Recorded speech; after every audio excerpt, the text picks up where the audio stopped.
उल्लासनगर के पूर्व विधायक पप्पू कलानी गुरुवार शाम को अपनी टीम के साथ उल्लासनगर मनपा के सामने स्थित भाजपा जिला अध्यक्ष प्रदीप रामचंदानी के कार्यालय में पहुंचे, जिससे राजनीतिक चर्चाओं का बाजार गर्म हो गया है। इस दौरान पप्पू कलानी ने कई बार यह दोहराया कि मोदी है तो मुमकिन है। ऐसे में यह कुमार आइलानी के लिए खतरे की घंटी भी साबित हो सकती है।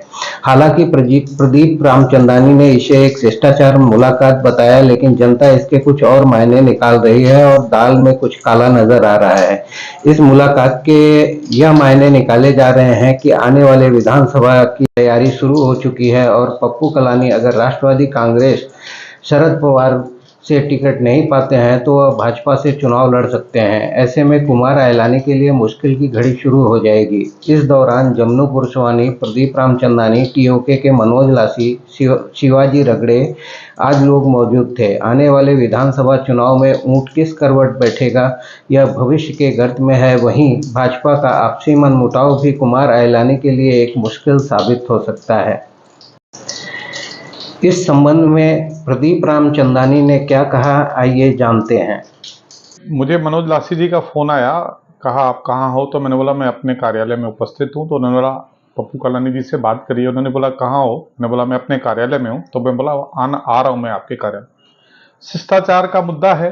पप्पू कलानी जी एक आदरणीय हैं, 4 बार यहाँ के विधायक चुने गए हैं और राजनीति पे बहुत सारा उनका अच्छा पकड़ रही है कई दिनों तक।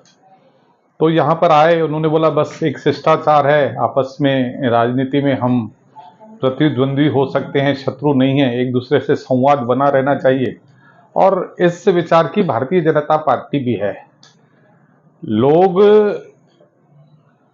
के विचार अलग अलग हो सकते हैं, हम एक दूसरे के प्रतिद्वंदी हो सकते हैं, शत्रु नहीं हो सकते। We are the rivals but not enemies. तो बैठे, यहाँ पर बातचीत हुई, सब कुछ हुआ राजनीति का। हमने उनसे कहा कि आप कहो मोदी है तो मुमकिन है, तो उन्होंने भी कहा हाँ मोदी है तो मुमकिन है। मोदी के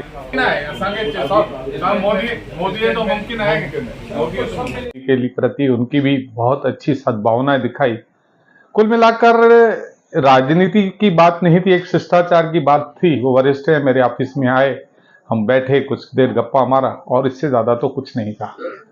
देखिए, 2 चुनाव यहां पर हुए। एक लोकसभा का चुनाव हुआ। लोकसभा के चुनाव में पूरी भारतीय जनता पार्टी ने बड़ी ताकत के साथ मोदी जी को प्रधानमंत्री बनाने के लिए एनडीए के उम्मीदवार को 54,000 की लीड 141 विधानसभा से और पूरे शहर से 80,000 की लीड दिलवाई। तब इन्होंने दोस्ती का गठबंधन चलाया था, क्योंकि ये भी कहते हैं कि भाई हमारी ताकत है इसमें। लेकिन दूसरा प्रमाण हम दे रहे हैं, जब पदवीधर के चुनाव हुए जिसमें निरंजन जी डावखरे यहां पर से चुनाव लड़ने के लिए खड़े थे, तो पूरे शहर में सारे लोग एक तरफ थे। टीओके भी, उन्होंने भी कांग्रेस के प्रत्याशी को मदद की थी। उसके बावजूद भारतीय जनता पार्टी के प्रत्याशी ने इतनी बड़ी जीत हासिल करना, इसका यह मतलब है कि भारतीय जनता पार्टी की ताकत एक पूरे शहर में मजबूती के साथ बढ़ी है। तो यह कहना कि भाई भारतीय जनता पार्टी का टिकट किसको मिलेगा, क्या मिलेगा, यह तो हमारे हाथ में नहीं रहता है। यह तो देश का पार्लियामेंट बोर्ड तय करता है।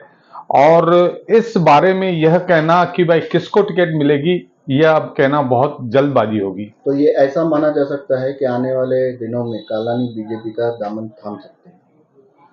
देखिए, मैं आपसे कह चुका हूं कि इन सारी बातों का आज चर्चा करना निरर्थ होगा। ये सारी बात अभी तक दूर दूर तक कहीं भी चर्चा में नहीं है और मुझे नहीं लगता कि ऐसी बात भविष्य में हो सकती है। 140 विधानसभा क्षेत्र कर रहा है। इस बार लोकसभा चुनाव में ओबाटा पार्टी ने करीबन 31,000 वोट यहां से लिए हैं। आपको क्या लगता है, आने वाला जो मुकाबला संघर्ष भरा होगा कि आप जिस प्रकार से जीतते आए हैं वैसे ही जीत पाएंगे? देखिए, प्रत्येक चुनाव एक संघर्ष वाला होता है, कार्यकर्ताओं की काम की कसौटी वाला होता है।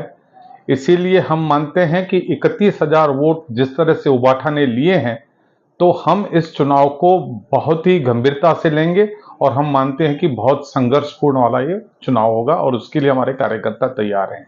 धन्यवाद सर।